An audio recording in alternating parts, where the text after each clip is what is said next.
YouTube, it's Petey Two Finger. I just won an auction for a $799 MSRP set of studio monitors that came out in 2012. So this all was, the only reason that this happened was someone mentioned obtaining copies of Semantical Nightmare, and I hadn't thought of it, so I set up a Google Drive and suggested that people PayPal me. Now, a couple people were generous. They looked at this and said, I do want a copy of this music. I am going to listen to it again. And I respect this guy. And I cannot tell you how, like, that blew my mind and made me feel great. So I immediately started looking at two different options. One is replacing my interface has some issues. The other was studio monitors. Now, that's been a thing for many, many years, looking for them.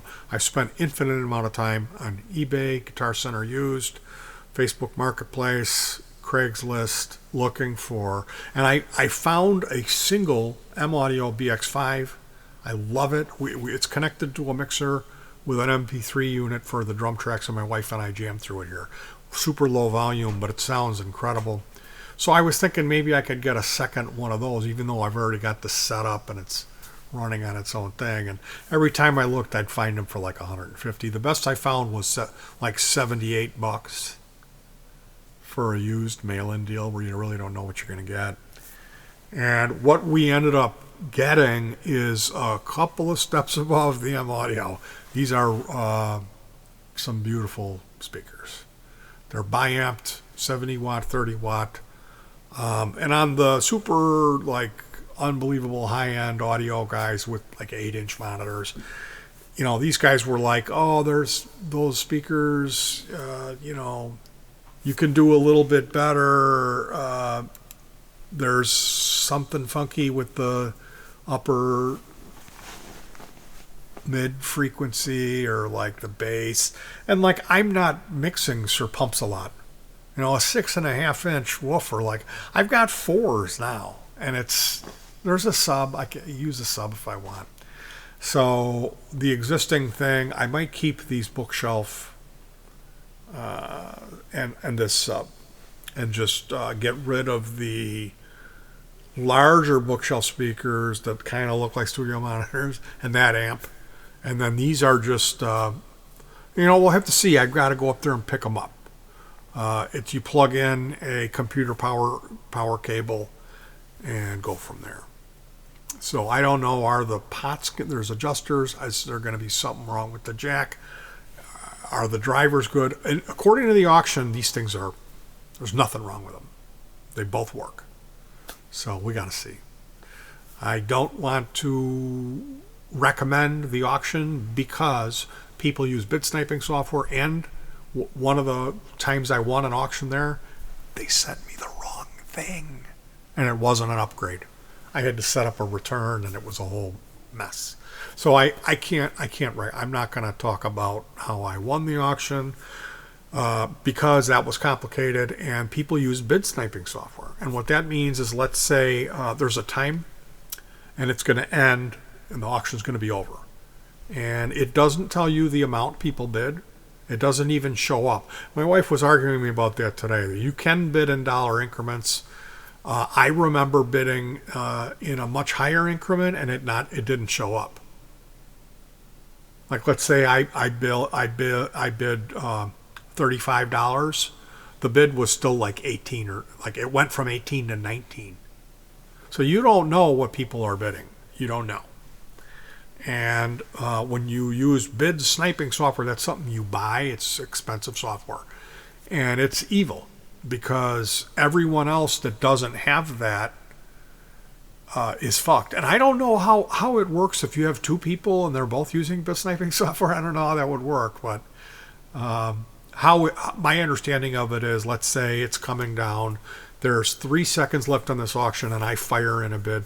Let's say originally that they put this item up for $15, and my bid is $36. I'm like going to be the big swinging dick high bidder and get this thing. Well, my bid comes in at 3 seconds left on the clock, $36. This sniping software, the dude who has it, he's already said, well, the most I'll pay is $50 for this item. So the bid sniping software says, oh, I'm going to enter a bid at 1 second left on the clock, $1 more than what the next guy just bid. So I put in a $36 bid at 3 seconds left on the clock. This puts in a $37 bid at 1 second. So that's why I can't recommend it. When you click enter your bid, another thing comes up. Are you sure? Do you want to accept? So it's every time I do it, it's like my heart's pounding and I'm sweating. So I cannot believe that we won. 2 reasons why I think we won. Number one, they weren't listed as studio monitors or monitor speakers. I had to go through 22 pages of speakers to find them. And I looked at the picture and I thought, gee, I've heard of that brand, that company. They make music stuff and they look like monitor speakers. So I clicked on it and sure as shit, here they are, $800 monitor speakers. Bi-amped, 70 watts on the bottom, 30 on the top. And they're supposed to be great. They're a couple of steps above them Audio BX5, which is what I have, and that's a real popular monitor. So there are people that complain about the bass on it. Like I said, I'm not mixing Sir Pumps a lot. And if there is any weird issue with me not being able to get good mixes out of it, I'll take an EQ and bump up the mid-range and treble. Or I can run a combination. I've got these real trebly mid speakers. They look like those Radio Shack ones, the little metal boxes. They're Japanese. These are great speakers. They're great. And those are all that air and everything up to the middle of the mid frequency. And then I got a sub. And that's on this JVC port, like executive stereo. So I might leave that to add that high and low end. But I'm going to be mixing mainly on this setup with these monitors. And it never would have happened. Like I said, the only reason I even thought to look at monitor speakers was because of the gift. So I want to spread this good feeling and this good vibe and thank you and maybe provide some sort of a good vibe where you guys will be blessed. The guys that said, yes, Petey's music is worth it. Thank you so much. I mean, obviously, I'm going to have to take a ride. You know, like I said, they're located in a really bad town that's far. It's a couple hours away. And it's just, there's nothing there. That's why they didn't sell, and they were pickup only. So I don't mind. I don't mind that. It's just, it's going to be, you know, basically the gifts I receive is covering about half of this. And then with the gas and picking it up. So I certainly don't mind. What it means is it's going to be a better mix next year, better product. And just the idea that I'm going to continue doing this. So super, super huge thank you. A quick story about when I found my BX5. It was $6.99 at the Salvation Army. Here it is, a monitor. I'm like, holy cow, is there another one? And there wasn't. And then I plugged it in and it didn't come on. So I've got these little screwdrivers on my keychain, and I'm like trying to get these screws. There's like 15 of them, and so I'm working on that. All these guys are like pacing around, looking at me like, "Hey, dog," because it's Salvation Army's the worst.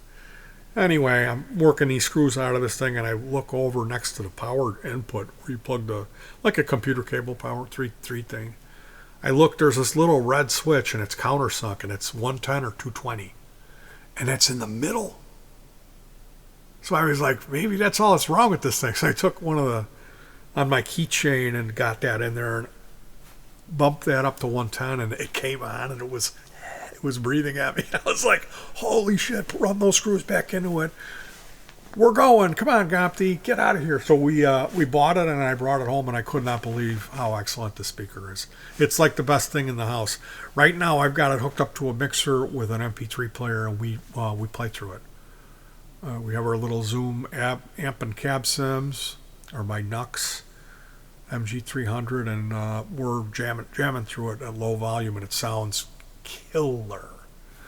So that's my experience with monitor speakers. I don't know anything about them. I've never owned them. I've got this one. I think it's Biamped M-Audio BX5, and I was hoping to get another one of those. These monitors that we're getting, they're way better. They're on a whole nother tier. They're a lot bigger and just better.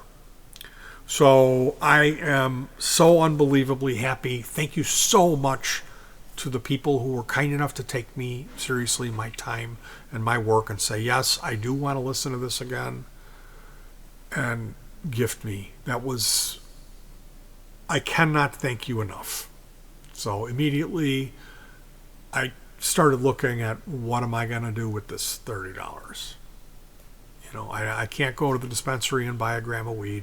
I can't go to the Chinese buffet and pig out with Compti.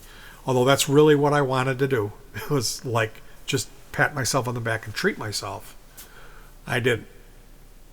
So super huge thank you. And the only little bit I can do to turn it around is the one guy, Heavy Metal ATC Clementine Christian. He has a channel and he's building a guitar from scratch right now. He's using like the cheapest tools. He's on a sub-zero budget, like poverty level budget. He's like me. So I can say that. I'm not picking on him and saying he doesn't have any money. He's making do with what he does have, and what he's doing is incredible. The craftsmanship, the ingenuity that he's displayed. These videos go into a lot of detail, but it's never boring. It's always spiced up because of his immaculate sense of humor, his voiceovers, and his little bit of the music that he throws in there. It's all original music. So really an enjoyable series seeing him bust all these myths. So all these experts will say you can't use a neodymium magnet in a pickup, and he shows how you can. And I've run into all that. When I went to do refinishing guitars, I found a $2 what do you call that? What? That pump, air pump, nebulizer pump. And I thought, this is putting out a decent amount of air. I bet I could use this to power my airbrush. And so I looked it up on an airbrush forum, and they were like, no, you can't do that. And these guys that say that, these experts, they've just went out and bought a $400 pump, and they hardly ever use it, but they love it, and they know I'm an artist. And so they'll come in there when someone's asking, and they go, no. But they've never tried the fucking nebulizer pump. And I mean, I refinished 2 guitars with that. And when it came to do the third one, I bought a chunk of PVC, a big diameter, like a huge PVC with caps, and capped that up, and then drilled it out and put a couple of air fittings in, and that was my tank. And it's like, can you build a tank out of PVC? They're like, no, you're gonna blow your arms off. And it's like, the max pressure I got it up to was maybe 15 or 30. Like, it was used as a reservoir in between. Like, I didn't fasten down the rubber hose to the fitting, so when it got to X amount, let's say 15 pounds per square inch, the hose would go. So there's that differentiation between common sense, ingenuity, and then bullheadedness or stick in the mud, And that's why you can never trust anything anybody says on the fucking internet. Because they're all automatically, you're wrong, I'm right. That's the end of it. The only good shit is what I have. Everything else is fucking garbage. And they don't know. They haven't tried all the other stuff. So if that sounds like something you'd enjoy, if that's a spirit, that ingenuity and creativeness and figuring out how to do a good job on your own appeals to you, you should check out this guy's channel, Heavy Metal ATC. He was one of the persons that was so generous to donate, to gift me, to get a copy of the album, and he's been generous. Been emailing him, and he has been really nice about the music, just complimenting me rather than picking me apart and finding flaw in it, because anybody could do that. Anyway, it's a super red letter day. I am so happy right now. So thank you guys so much. Hug your pets. Take care of yourselves. And peace.